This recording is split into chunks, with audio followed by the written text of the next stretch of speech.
if you were to go out tomorrow and buy the absolute most advanced, invisible $100 million stealth fighter jet on Earth, its absolute best friend in a combat zone is going to be a heavy, loud, highly visible metal jet that was, designed back in the 1980s. Yeah, I mean, it sounds completely counterintuitive when you put it that way. Yeah. But it really is the absolute reality of modern warfare. Right, because in our everyday lives, we just kind of assume new technology instantly deletes the old. Like you get a new smartphone, the old one goes in a drawer. Exactly. The old one is completely useless. Yeah, but when you step onto the tarmac of modern military aviation, that rule completely shatters.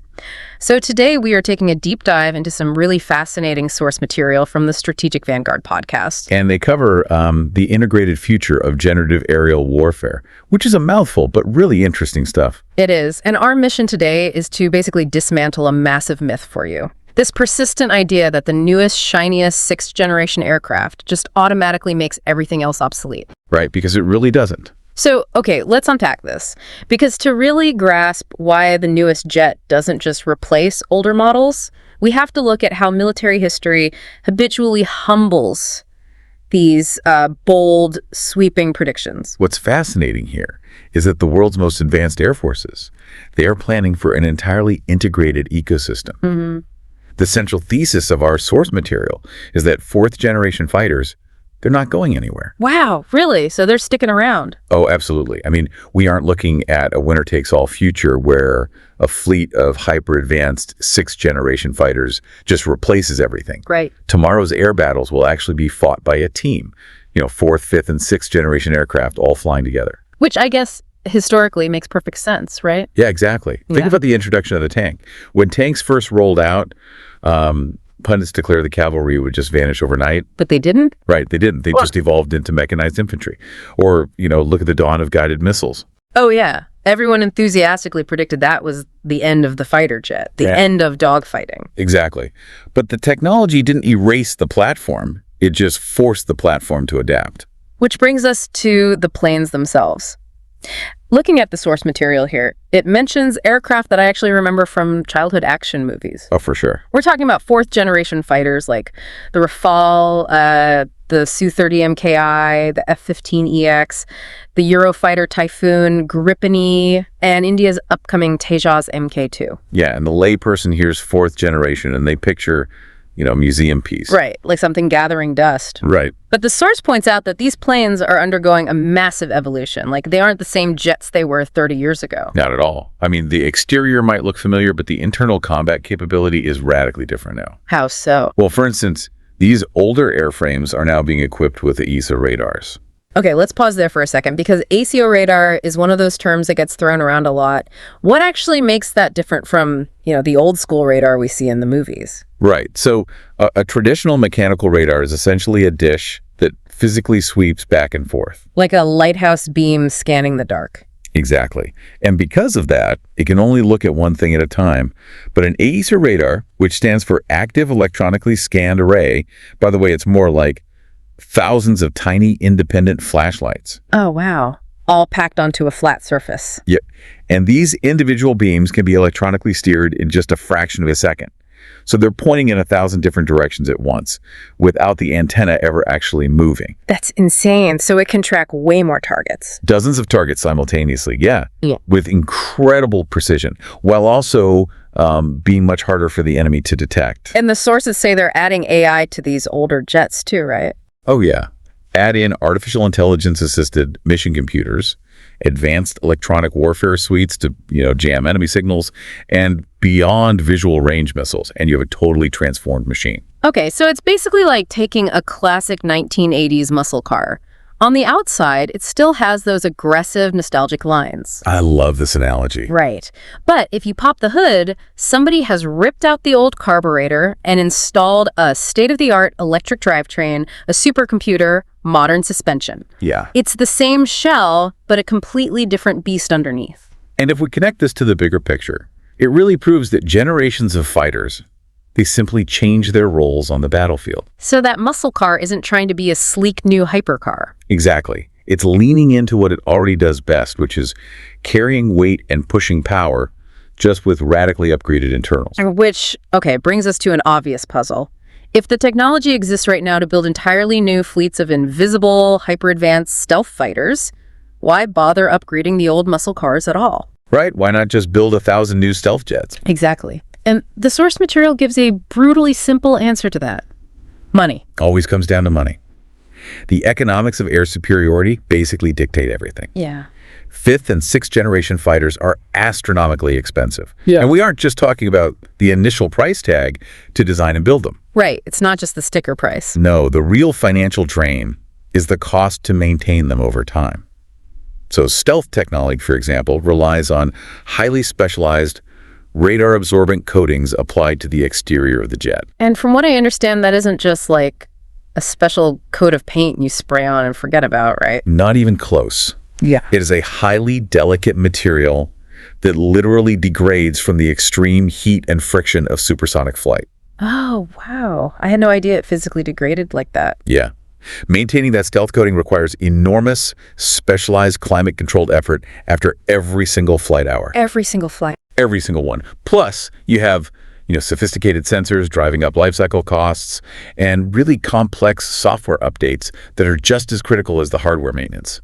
And according to the sources, it's only going to get drastically more expensive with the upcoming 6th generation tech. Oh, definitely. We're talking about features that honestly sound like science fiction, like adaptive engines that physically change their airflow depending on altitude. Right.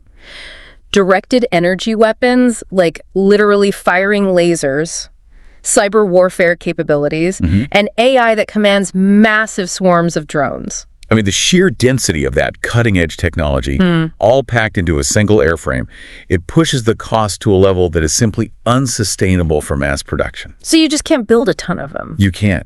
The reality highlighted in the source is that no country on Earth, not even the United States with its massive defense budget, can afford to build these 6th generation fighters in overwhelming numbers. The quantity will always be fundamentally limited. But here's where it gets really interesting, though. Let me push back on the strategy for a second. Sure, go for it. If an Air Force can only afford a relative handful of these ultra-advanced, incredibly expensive planes, aren't they basically putting all their eggs in one very fragile basket? That's a fair point. Like, if you only have 50 top-tier jets, how do you actually fight a massive, protracted war where you might actually take losses? This raises an incredibly important question, and honestly, it is the exact friction point that forces militaries to rethink their entire doctrine. Okay. That economic limitation you just described, that is the precise catalyst for integration. Because they can't afford to lose them. Right. Because you cannot field thousands of 6th generation fighters. You absolutely cannot risk using them for basic, everyday combat tasks. You'd go bankrupt. You'd go bankrupt. Or worse, you'd lose your most valuable assets on routine patrols. So the limited quantity forces specialization. You have to combine them with the older, more abundant 4th generation planes. Exactly. They divide the labor. So the source breaks down what those specific jobs actually look like. And it demands we stop thinking of the new 6th generation fighters as just, faster planes that shoot better. Right. They're entirely different instruments. A 6th generation fighter is really designed to be the airborne commander. The brain. The brain of an entire combat network, yeah. Its primary mission actually begins long before a single weapon is ever fired. How does it do that? Well, it uses incredibly powerful passive sensors, meaning sensors that listen and observe without emitting any detectable energy of their own. So they don't give away their position. Exactly. And its job is to use those sensors to build a comprehensive, real-time picture of the entire battle space. Out there identifying hidden radar sites, surface-to-air missile batteries, enemy command centers. It's essentially drawing a map of the invisible electronic battlefield. Precisely. And it's not doing this alone. The sources mention it coordinates with loyal wingman drones and AMCA. Let's decode that a bit for the listener. Yeah, that's a good idea. So a loyal wingman is essentially an AI-driven, uncrewed drone that acts like a robotic guard dog tethered to the manned fighter, right? Right, an unmanned partner. And AYCS refers to those massive planes you sometimes see with the giant radar domes spinning on their backs like flying command posts. Yes.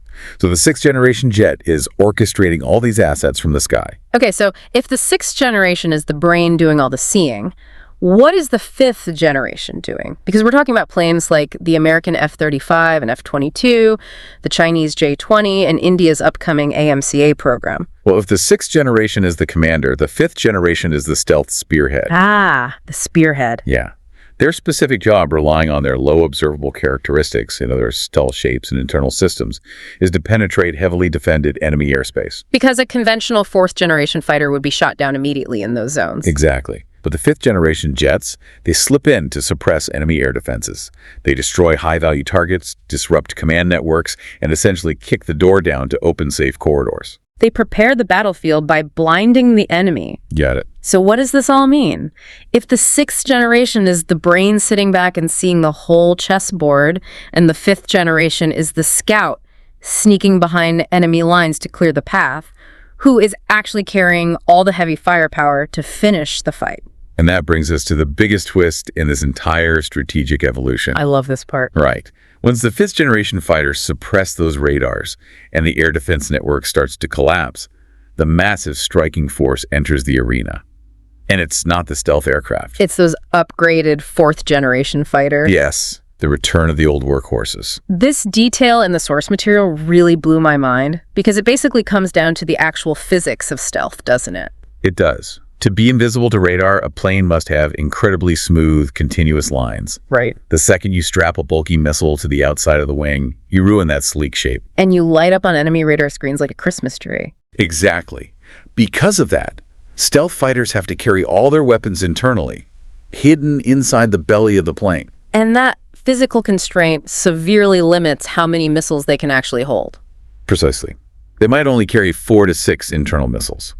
But a fourth-generation fighter, it doesn't care about being invisible. It already knows it can be seen. Right. So without the constraint of internal weapon bays, fourth-generation fighters utilize what are called external hardpoints, those structural mounts under their wings and fuselage. Which means they can carry massive payloads. Huge payloads. We are talking about dozens of long-range air-to-air missiles, heavy anti-ship missiles, precision-guided bombs, cruise missiles. So in this new doctrine, these older jets basically become flying missile trucks. That's exactly what they are. Flying missile trucks. I love this imagery so much. It's less like upgrading a car and more like turning the sky into a giant Wi-Fi network. Oh, that's a great way to look at it. Like the sixth generation fighter is the high-powered router processing all the data, and the fourth generation fighter is the smart device actually carrying out the heavy physical tasks. Exactly.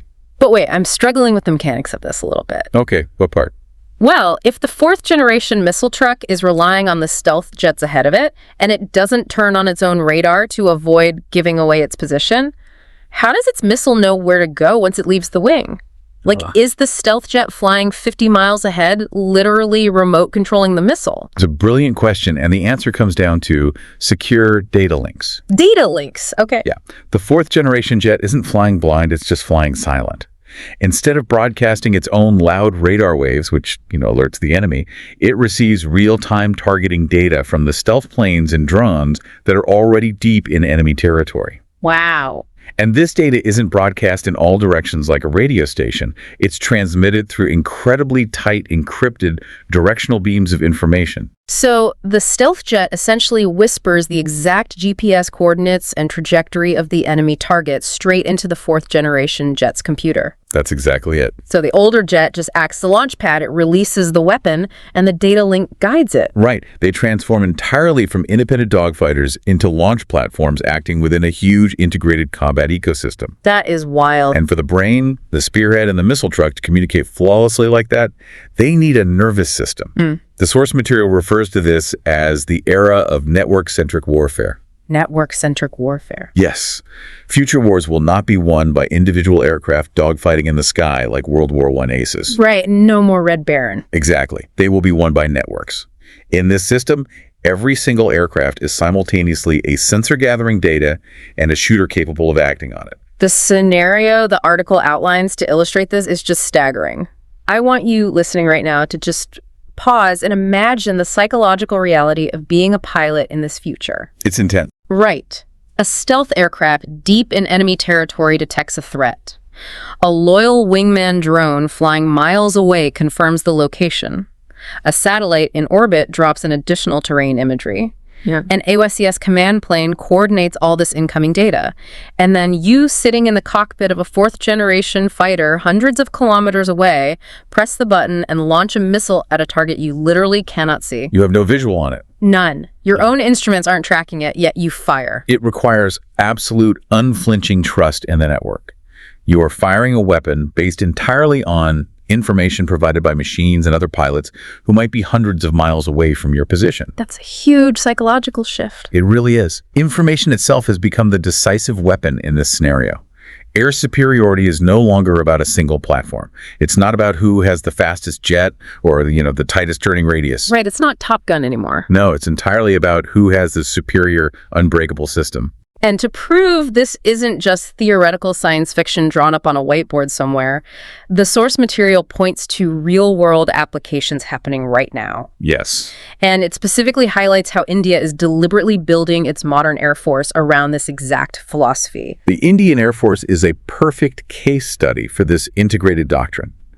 They are not trying to scrap their entire fourth-generation fleet to buy nothing but stealth fighters. Because, as we discussed, that would be financially ruinous. And tactically foolish, frankly. Instead, they were practically building a layered force from the ground up. A layered force. Let's break that down based on the sources. Sure. So you have the Su-30 MKI, which is a massive twin-engine jet. That serves perfectly as that heavy strike platform, the missile truck we discussed. Right. Then you have the French-designed Rafale, providing advanced multi-role capability, darting in for varied missions. And they have the indigenous Tejas Mk2 expanding the medium-weight fleet to handle volume and airspace patrol. And then on top of that robust foundation, they are folding in the bleeding-edge tech. The upcoming AMCA program, their Advanced Medium Combat Aircraft, will introduce that fifth-generation stealth element to kick down the doors, while future loyal wingman drones will act as force multipliers. Yeah. When you look at it this way, it's kind of the ultimate lesson in team building. Oh, how so? Well, think about it in the context of a massive project you might be working on. You don't build a successful enterprise by hiring nothing but visionary sixth-generation superstars. Yeah, that's very true. Right. If everyone is the big picture visionary, nobody is actually laying the bricks. You need the heavy lifters, you need the flexible multitaskers, and most importantly, you need the communication network to connect them all so they aren't working in isolated silos. That's a highly applicable way to frame it. India's strategy embodies exactly what the source material is arguing. Each aircraft performs a fundamentally different mission, with completely different aerodynamic strengths and weaknesses. But when integrated together... Right. When integrated together through secure command and control systems, they cover each other's blind spots. They create a unified combat capability that absolutely none of them could achieve independently. So if we pull all of these threads together, the biggest myth in military aviation is completely busted. The newest tech does not delete the old tech. It really doesn't. The future of warfare belongs to integration. It's a thriving ecosystem where artificial intelligence accelerates the decision-making, stealth technology penetrates the hardest defenses, and the classic heavy-lifting muscle cars of the sky deliver the knockout blow. And that is really the core takeaway for us as observers of technology. It forces us to reevaluate how we view technological progress as a whole. Totally. True advancement isn't about hastily discarding the past the moment a new prototype arrives. It's about seamlessly integrating the proven brute force capabilities of the old with the groundbreaking potential of the new. Yeah. That synthesis is what creates something virtually unstoppable. Unstoppable, as long as the connection holds. All right. Which leaves me with a final, slightly chilling thought for you to ponder long after we wrap up today's deep dive. Let's hear it. The source material makes a flawless, airtight case that victory depends entirely on the network connecting all these planes. The brain, the spearhead, the missile truck, they are devastating when they act as one organism. Absolutely. But if the network is the ultimate weapon, what happens to the world's most advanced air force if an incredibly savvy enemy figures out how to unplug the router? Oh, wow. Right. If they can hack, jam, or sever those secure data links, does this ultimate integrated military system suddenly fracture? Does it just become a sky full of blind, isolated planes unable to coordinate a single strike? It really represents the ultimate vulnerability of a fully connected force. And honestly, it is exactly why electronic warfare is the next great frontier. Something to keep you up at night next time you look at the stars. Thank you so much for joining us on this deep dive. Keep questioning those headlines. Keep looking for the mechanisms behind the magic, and we will catch you next time. Thank you for joining us on this Strategic Vanguard podcast. If you found value in this analysis, don't forget to like, share, and subscribe to our channel. We bring you fresh podcasts every Monday here on YouTube and Rumble, and you can also catch the audio versions on Spotify and Amazon Music. Just search for Strategic Vanguard Podcast. For more insights, articles, and discussions, subscribe to our blog at strategicvanguard.com. Your support helps us grow and bring you more in-depth analysis on defense, geopolitics, and strategy. Until next time, stay informed, stay strategic.